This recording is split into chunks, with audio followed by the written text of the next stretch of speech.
Before watching the video, can you please save a little bit time, like and subscribe to Skyplus have mover to increase? Midnight on March 8, 2014, at Kuala Lumpur International Airport, a large wide-body aircraft of Malaysia Airlines was underway for a long-haul flight to China. Flight number MH370. With a journey from Kuala Lumpur, Malaysia to Beijing, China, with a flight length of about 4,420 kilometers, will take 6 hours 20 minutes to fly. Before passengers board the plane, the crew begins to take over and prepare for the crew's security check, which takes place 1 hour before flight time. The captain is Mr. Zahari Ahmad Shah, 53 years old. He has 18,365 hours of flight experience, including 8,659 hours on the Boeing 777. Zahari's entire career as a pilot has been with Malaysia Airlines since 1981. He is considered an experienced pilot with a captain's license on 3 different aircraft models. He is responsible for training pilots on the B777 for Malaysia Airlines. At the age of 53, Captain Zahari almost has it all. He has a small family with 3 children living in a large house in the capital Kuala Lumpur. 33 years working for the national airline of Malaysia with absolutely excellent achievements. He left many good impressions on his colleagues. Zahari is said to love cooking, is sensitive and loves her family. He has many hobbies, including his YouTube channel, which contains instructions for repairing household appliances. In addition, he also likes to fly simulated airplanes at home. The co-pilot is Mr. Farik Abdul Hamid, 27 years old. He has 2,813 hours of flying experience and only 39 hours on the B777. Unlike an experienced captain, Farik is still a trainee on the Boeing B777 series. Today's flight will be his last training flight before his test. Farik was described as a friendly and jovial pilot, but the co-pilot was reminded several times about allowing passengers in the cockpit while the flight was in progress. This is an illegal action. Some people even sat in the cockpit with the co-pilot during the 2 most sensitive processes of takeoff and landing. In addition to luggage, many types of goods were also brought on the plane that night. Flight MH370 carried a total of 224 packages with a total tonnage of 14 tons. Of which 4.5 tons were declared as fresh mangosteen. All contained in a special individual package. This package did not go through the screening machine and was allowed to board the plane directly with the Chinese recipient. Most people know that the inside may not be mangosteen. Because in March, Malaysia does not have this fruit. And a very dangerous cargo. I don't understand why Malaysia Airlines allowed 2.8 tons of lithium batteries to be brought on board.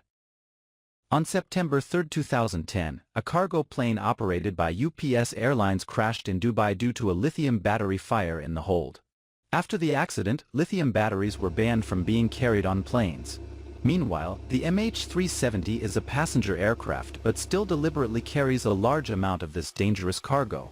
Before everything was made public, Malaysia Airlines still confusedly said that they only brought 200 kilograms of lithium batteries instead of nearly 3 tons. Flight departing on time, passengers began boarding the plane. Today's flight also has some pretty special people. The only American engineer on the plane was Philip Wood. He works for the famous technology company IBM. A team of 20 Chinese people working for semiconductor chip company Freescale. This is one of the leading companies in this field. 2 people boarded the plane with stolen Iranian passports. It seems like these 2 people know each other but don't show it. Data shows they booked tickets at the same time. There were a total of 239 people on the plane, including 227 passengers and 12 crew members. They come from 14 different countries, but almost all of them are Chinese. That night the captain was the one who requested permission to fly with air traffic. After pushing back, the plane began its final technical and steering system checks and waited for the order to taxi to the runway. The B777 carries about 50 tons of fuel, enough for more than 7 hours of flight.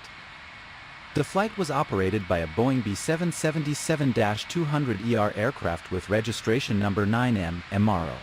It had its first flight in 2002, and after nearly 12 years of operation it has accumulated 53,000 safe flight hours.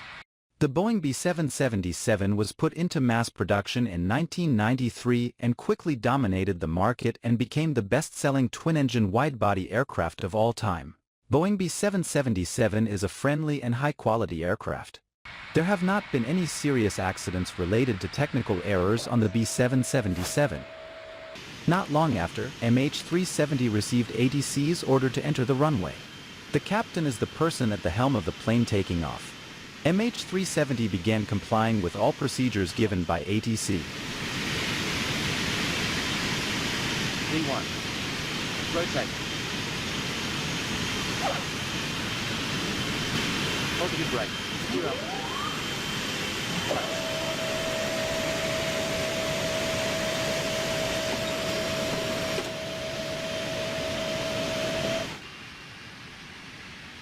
The crew proceeded to put the giant plane on autopilot. For minutes after takeoff, MH370 was still following the route to Beijing and was flying in the airspace mainland of Malaysia. The passengers in the cabin began to nap for a long flight. This flight seemed to be very carefully prepared. The amount of fuel carried was enough for the plane to divert to any major airport in the area. ATC agreed to raise the MH370 to a cruising altitude of 35,000 feet. On the Boeing B777 there are two main communication transmitters.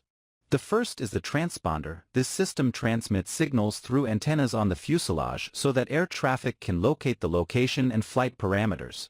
The second communication system is ACARS. This system will help the aircraft communicate with the satellite. It will report all parameters and position to the satellite.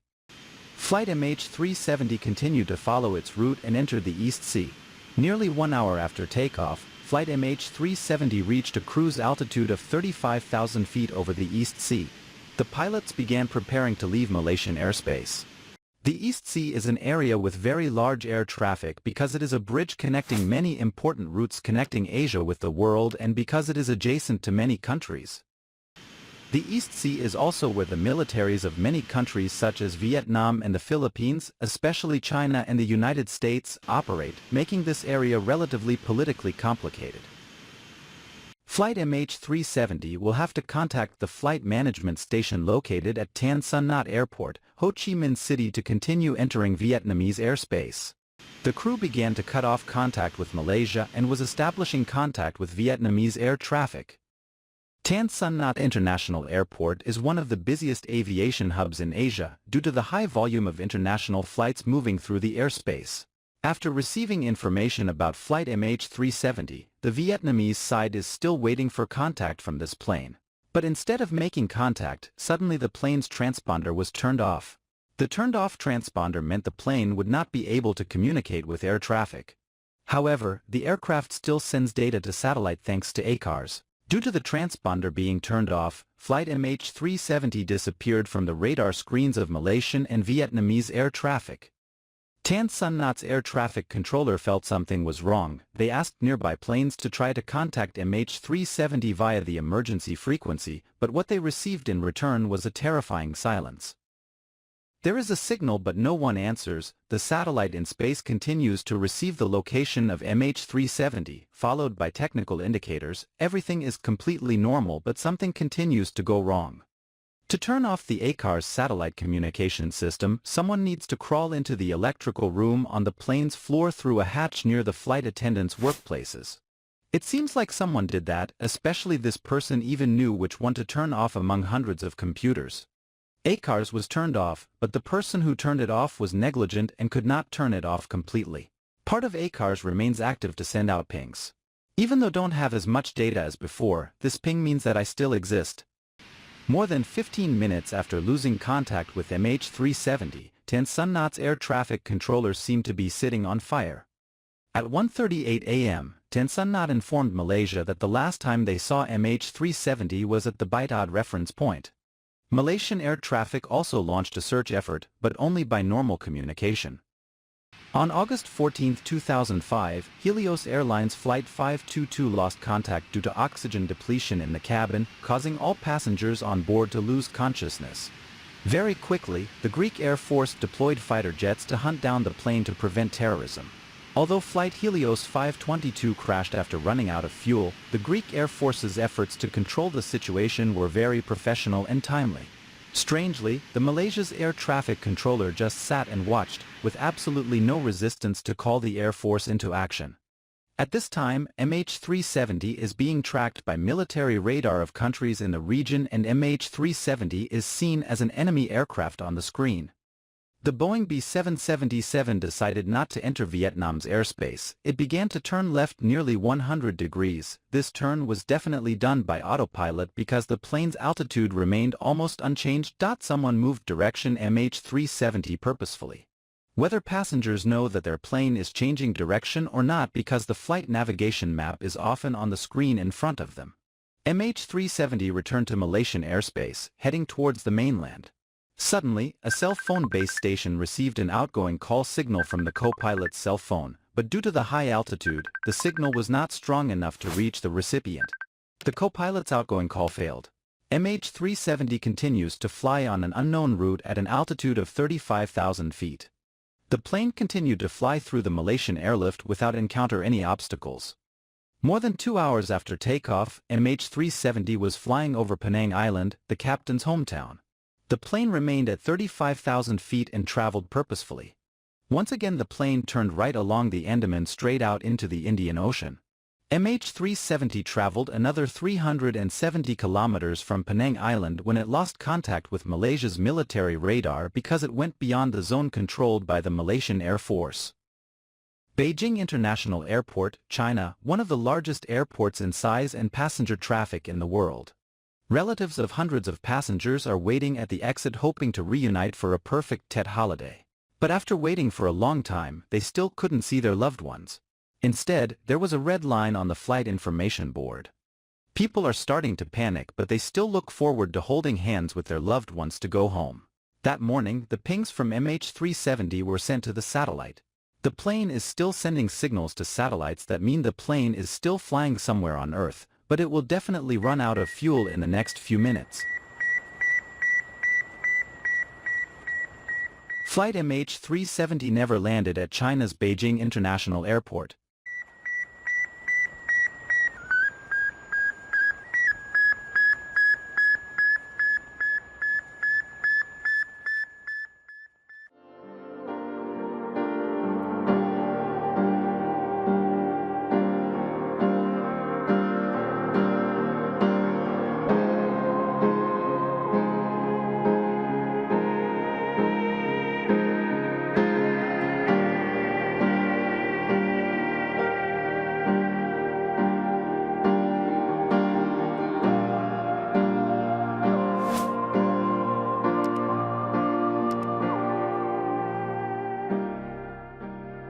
Search efforts were launched immediately afterward with the participation of many countries and hundreds of aircraft and ships of all types.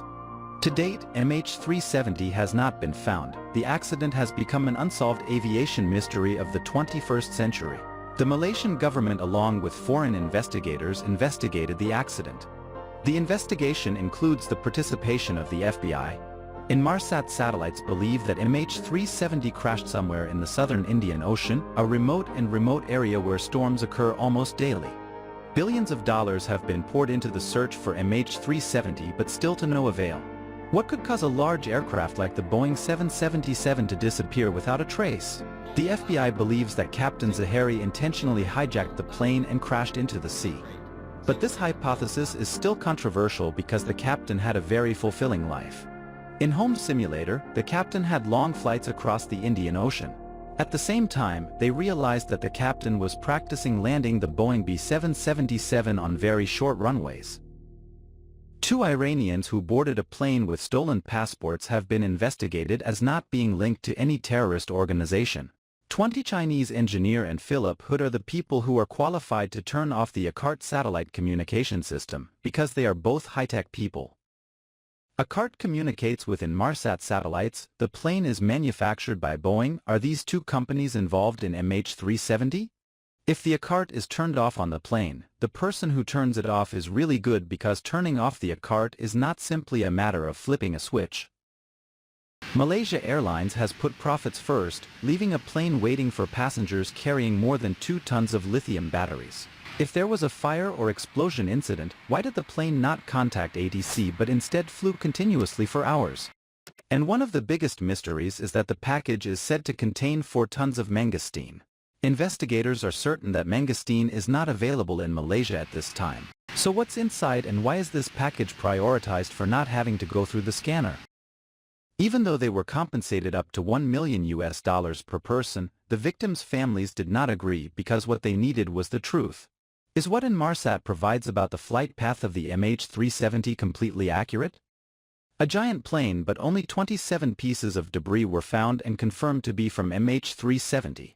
Debris has washed up on African beaches, some pieces and screws bearing the serial number of the ill-fated plane. More than half of the shards were found by a man named Planagen. The final accident report was nearly 500 pages long, but concluded they could not determine what happened to MH370. Nearly 10 years have passed, MH370 is still the same secret. However, the accident shows the recklessness of Malaysia Airlines cargo transportation and the failure of Malaysian air traffic control team's management. So far, the victims' families have not accepted any compensation because they have seen some hidden corners of the flight. Thank you for watching the video. If you have an idea of flight, please comment below to everyone discuss.